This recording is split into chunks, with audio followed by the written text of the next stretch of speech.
Hello students, welcome back to my channel. In my previous video, we already studied about the evaluation of double integrals. Now I am going to teach you the evaluation of triple integrals. So here is one example. The function is x plus y plus z. We have to integrate this function 3 times with respect to x, y and z respectively. In my previous video, I had already told that whenever the all limits of integration are constant, you can pick any limits with respect to any variable. So let us start.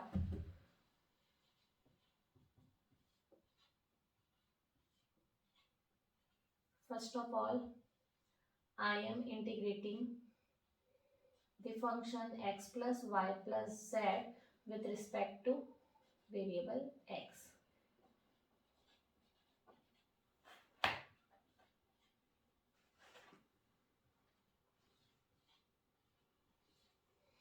So integration of x with respect to x, that is x square by 2, plus integration of y with respect to x, that is xy, plus integration of z with respect to x, that is xz, with limit point 0 to 1.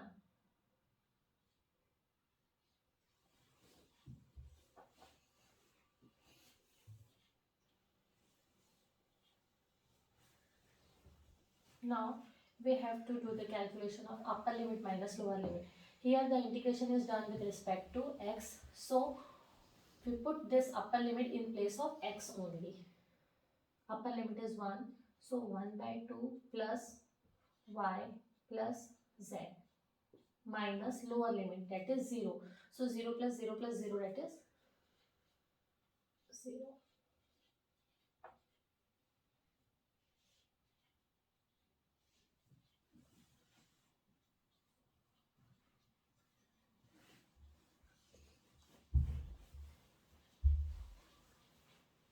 Okay. So one part is completed. Now we'll do integration with respect to y with the limits 0 to 2. So let us start.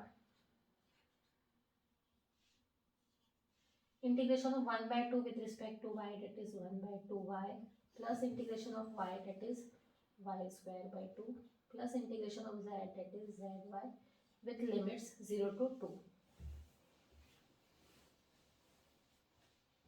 Dz will remain as it is.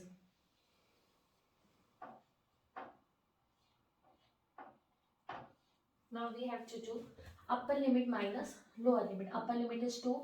Here integration is done with respect to y. So we will put this upper limit 2 in place of y only. So 2 upon 2 plus 4 upon 2 plus 2z.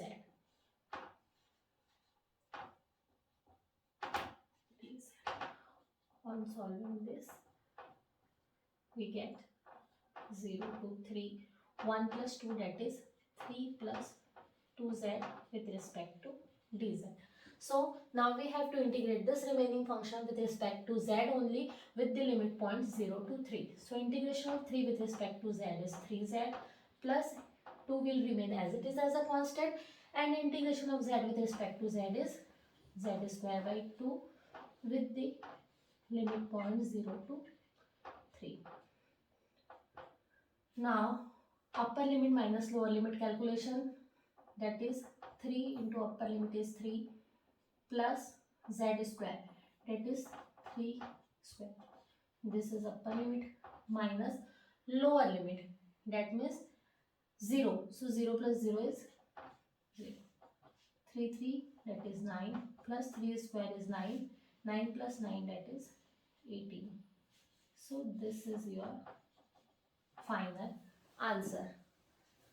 Okay guys, so this example is based on triple integral, और हमने देखा कि triple integral पे based examples को भी हम बहुत easily step by step solve कर सकते हैं.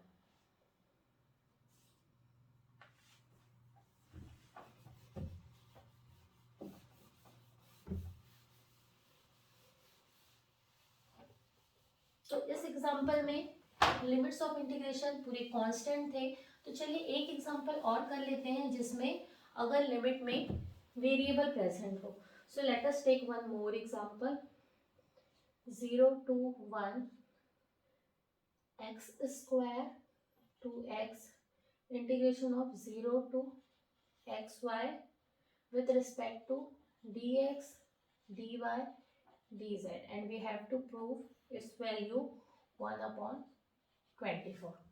Okay, so first of all let us see, यहाँ पे 0 1 आपकी कांस्टेंट लिमिट्स दी हुई है, एक्स स्क्वायर एक्स और 0 टू एक्स वाई, दो यहाँ पे लिमिट्स ऐसी हैं जो वेरिएबल है। सबसे पहले x की लिमिट्स अगर हम देखें तो x is equal to x square या फिर x is equal to x नहीं हो सकता। इस लिमिट में क्योंकि x प्रेजेंट है तो ये x की लिमिट्स नहीं हो सकती। इस लिमिट की अगर हम बात करें तो यहाँ पे भी वेरिएबल x प्रेजेंट है तो ये भी x की लिमिट नहीं हो सकती, यानी कि x की लिमिट हो गई आपकी 0 टू 1। अब हम बात करते हैं y का, क्योंकि इस वाले लिमिट में y प्रेजेंट है, डेट मीन्स ये भी y की लिमिट नहीं हो सकती, तो y की लिमिट्स आपकी हो गई y is equal to x square to y is equal to x। At last यहाँ पे x y दोनों प्रेजेंट है तो ये आपकी लिमिट्स हो गई z की। तो इस तरीके से हम लिमिट्स को पिक करते हैं। अब हम सॉल्यूशन स्टार्ट करते हैं।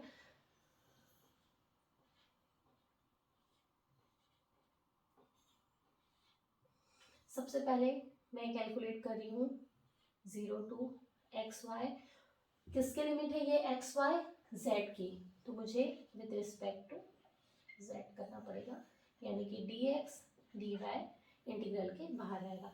यहाँ पे वैल्यू कुछ नहीं है, डेट मीन्स 1 है, तो integration of 1 with respect to z, यानी मुझे मिल जाएगा z with limit point 0 to x y, dx dy will remain as it is. Now 0 to 1 x square to x। अब हमें करना है upper limit minus lower limit का calculation. Upper limit यानी कि एक्स वाई, तो z की जगह पे आएगा x y minus lower limit यानी कि 0।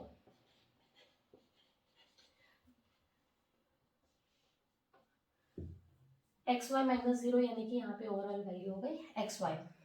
एक इंटीग्रल हमने सॉल्व कर लिया विद रिस्पेक्ट टू z।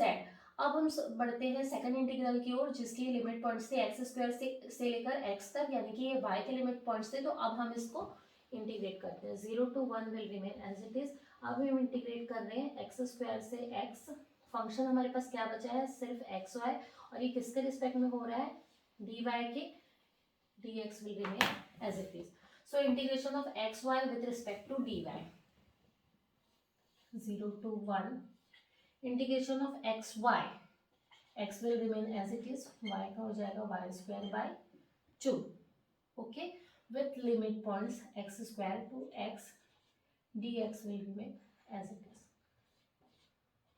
आइए upper limit minus lower limit कर लेते हैं। अपर लिमिट है आपका X, so X into X upon 2 minus lower limit है X square, so X into X square by 2।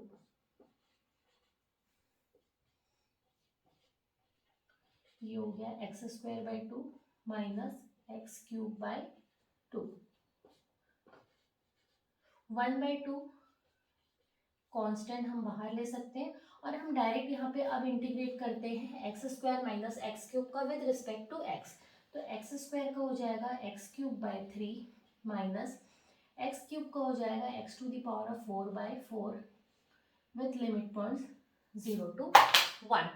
अब हमें क्या करना है, upper limit minus lower limit का कैलकुलेशन कर लेते हैं। तो 1/2, अपर लिमिट यहाँ पे 1 है, तो 1/3 माइनस 1/4 माइनस लोअर लिमिट हो जाएगा आपका 0। सॉरी,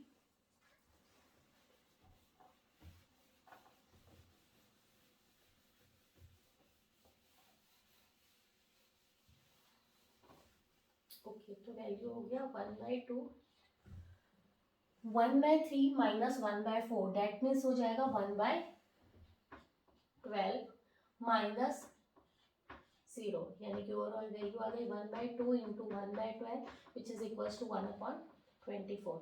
यही हमें प्रूव करना था, हेंस प्रूव्ड। तो आज हमने ट्रिपल इंटीग्रल्स के ऊपर भी एग्जांपल देखे। पहला एग्जांपल हमने ऐसा देखा जिसमें लिमिट ऑफ इंटीग्रेशन कांस्टेंट थे, दूसरा एग्जांपल हमने ऐसा देखा जिसमें वेरिएबल प्रेजेंट था लिमिट में। तो दोनों ही एग्जांपल्स हमने बहुत इजीली सॉल्व कर लिया। आई होप अब आप इवैल्यूएशन ऑफ डबल इंटीग्रल्स भी कर लेंगे। Thank you, students.